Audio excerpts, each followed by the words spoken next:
वफाकी बजट 2026-2027 आने को है। गरीब की मैं कहूँगा गुर्बत छाने को है और अमीर के जो ताने बाने हैं वो दोबारा से अमारत से मिलने को है।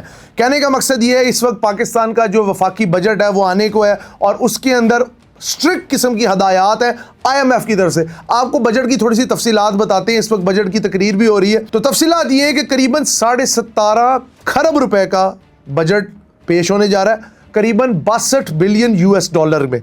और दूसरी चीज़ इसके अंदर 4% इकोनॉमिक ग्रोथ हमने रखी है, 4 से 4.1% GDP की। और उसके अलावा रिकॉर्ड 15 ट्रिलियन के टैक्सेस लगाए जाएंगे। नए टैक्सेस भी होंगे, पुराने टैक्सेस भी होंगे, रिवाइज टैक्सेस भी होंगे, FAD ड्यूटीज़ भी होंगी, GST भी होगा, GSP भी होगा, पता नहीं क्या क्या होगा। आगे चलते हैं, इसका ओवरऑल आपको रिव्यू देते हैं, इसके फाइनेंशियल टारगेट्स का आपको बताते हैं। तो टोटल आउटले मैं जिस तरह के आपको बता चुका हूँ 17.5 खरब रुपए का बजट आ रहा है, 17.5 ट्रिलियन रुपीज़ PKR का। इसमें रेवेन्यू टारगेट जो है जो फेडरल बोर्ड ऑफ रेवेन्यू जो FBR है उसका कलेक्शन जो एम्ड टैक्स कलेक्शन उसने सोचा है और उसके ऊपर एनफोर्समेंट कराएगा, 15.3 ट्रिलियन डॉलर की टैक्स कलेक्शन होगी। उसके अलावा जो फिस्कल डेफिसिट है तो IMF की रिक्वायरमेंट के मुताबिक पाकिस्तान को रफली 430 बिलियन ट्रिलियन का एडिशनल फाइनेंशियल मेजर्स करने पड़ेंगे फिस्कल डेफिसिट के लिए। उसके अलावा जो PSDP है, डेवलपमेंट स्पेंडिंग जो हमने करनी है डिफरेंट चीज़ों के अंदर, टोटल डेवलपमेंट आउटले हमारा जो है वो करीबन 3.2 ट्रिलियन डॉलर का होगा। 3.2 खरब रुपए के हमने तरक्याती डिफरेंट किस्म के प्रोजेक्ट करने हैं जिसमें सीवरेज है, गैस पाइपलाइंस हैं, रोड इंफ्रास्ट्रक्चर है, डैम्स हैं, पानी के मंसूबे हैं, क्लाइमेट चेंज के मंसूबे हैं, यू नेम इट, बहुत ज़्यादा मंसूबे। खैर उससे आगे चलते हैं, जो फेडरल का पब्लिक सेक्टर है उसका डेवलपमेंट प्रोग्राम का 1 ट्रिलियन डॉलर रखा गया है। प्रोविजनल का जो है डेवलपमेंट प्रोग्राम उसके लिए करीबन 2.2 ट्रिलियन डॉलर रखे गए हैं। इस फंडिंग का बड़ा हिस्सा पंजाब से जाएगा क्योंकि 2.2 ट्रिलियन का इसमें से हिस्सा जाएगा, जिसमें पहला काम होगा नेशनल सिक्योरिटी के ऊपर और दूसरा वाटर रिसोर्स मैनेजमेंट के ऊपर। इससे आगे आ जाए तो public relief and salary adjustments आ जाती है। आपको पता है सरकारी तनख्वाहें हैं, उसके अलावा पेंशन्स हैं। इसकी मद में गवर्नमेंट एम्प्लॉयज़ की जो सैलरी है वो करीबन 10% बढ़ने जा रही है और इसकी तजवीज़ बजट के अंदर दी गई है। अच्छा, इनकम टैक्स के ऊपर रिलीफ देने जा रही है government. The government has propose tax relief for the middle and salary classes, specially reduce tax rates for individual earning between 1.2 million और 2.2 मिलियन तक एनुअली। इसके अलावा पाकिस्तान का चूंकि आपको पता है टोटल जो बजट हम पेश कर रहे हैं वो करीबन 62 बिलियन डॉलर का है, 17 ट्रिलियन रुपीस से लेके 18 ट्रिलियन रुपीस तक। इसमें जो हमने सिर्फ कर्जे देने हैं वो करीबन 7.824 ट्रिलियन, करीबन 7 खरब 82 अरब रुपए के हमने कर्जे वापस करने। आप समझ लें हाफ ऑफ द बजट जो है वो तो कर्जों में ही निकल जाएगा। ये है हमारा हाल। हर IMF के प्रोग्राम के हम अंदर होते हैं। आगे चलते हैं, हमने डिफेंस एलोकेशन, आपको पता है पाकिस्तान का दिफा बहुत ज़रूरी है। हमारे मुल्क की जितनी भी सरहदें हैं सिवाय चाइना के वो गैर महफूज हैं। इंडिया के साथ हमारी लड़ाई चल रही है, अफगानिस्तान के साथ फितरतुल खवारिज और फितरतुल हिंदुस्तान का जो एक इशू है, कल भी पाकिस्तान ने अफगानिस्तान के अंदर बम्बारमेंट की है दहशतगर्दी को मिटिगेट करने के लिए, वो एक इशू चल रहा है। ईरान का बॉर्डर इसलिए अभी भी स्टिल अनसेफ है क्योंकि उधर अमेरिका और इसराइल की वॉर चल रही है।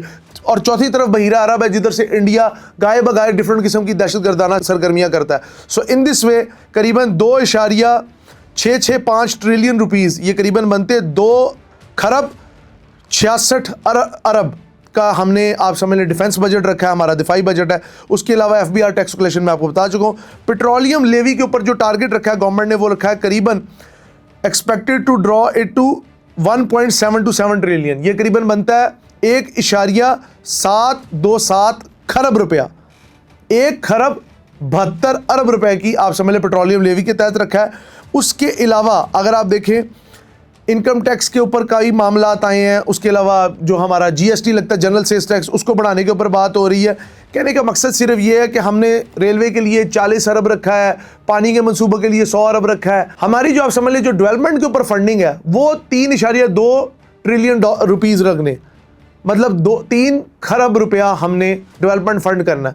अब उसमें डेवलपमेंट में पंजाब भी है, सिंध भी है, बलूचिस्तान भी है और उसके अलावा जो आप आज़ाद कश्मीर और GB है उसके लिए भी 70-80 अरब रुपया हमने डेवलपमेंट में फंड रखना है। मकसद क्या कहने का मकसद ये है कि जब से एनएफसी अवार्ड आया, 18वीं तरमीम आई है, सूबाई खुद मुख्तारी मिली है, तो सूबे अपना डेवलपमेंट फंड ले जाते, वफाक एक तरह से खाली हाथ रह जाता है। अब वफाक के पास जो डेवलपमेंट फंड रह जाता है, अब आपको पता है जिस तरह की तजवीज़ आई है कि इस्लामाबाद को एक अलग सूबे के तौर पर ट्रीट किया जाएगा, तो फिर इस्लामाबाद के ऊपर वो सारी फंडिंग स्पेंड हो जाएगी। मतलब पाकिस्तान की शराफिया के ऊपर एक सारी स्पेंड जो भी वफाक कमाएगा, डिफरेंट किस्म की टैक्स कलेक्शन करेगा, वो उधर लग जाएगी। पंजाब का प्राइमरीली डेवलपमेंट बजट जो है वो लाहौर, रावलपिंडी, फैसलाबाद, आप समझ लें मुल्तान, और इन्हीं 4-5 शहरों में बट के रह जाएगा। नीचे आ जाए, सिंध का जो प्राइमरीली डेवलपमेंट बजट है वो अव्वल तो सिंध से ही सरकार अपने अंदर डकार जाती है।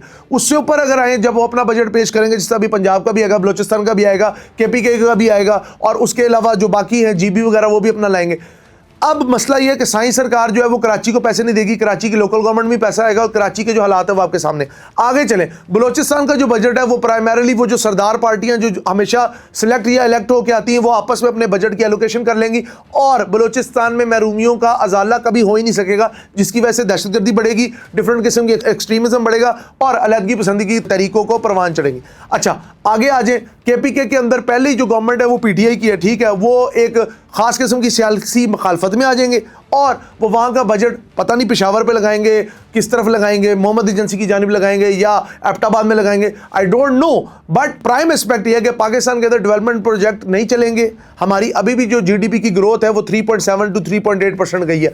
इस अगले साल हमने इसको टारगेट किया 4 to 4.1%। पूरे खित्ते में हमारी डेवलपमेंट ग्रोथ सबसे नीचे है। इंडिया 8% के हिसाब से शरह नमू जो उनकी जो तरक्की की शरह वो 8% के हिसाब से तरक्की कर रहा है पर ईयर।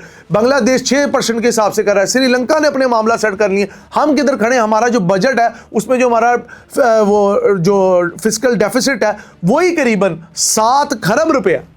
आधा बजट तो हमने कर्जों की मद में दे देना है। आईएमएफ से हम निकलने को तैयार नहीं, चोचले हम अपने छोड़ने को तैयार नहीं। ये बजट आवाम दोस्त नहीं है। हमारी गवर्नमेंट ने कहा है जो 8-8.5 हज़ार रुपया कमाता है उसे वो गरीब नहीं कंसिडर करते। इस हिसाब से तो आधा पाकिस्तान अमीर है।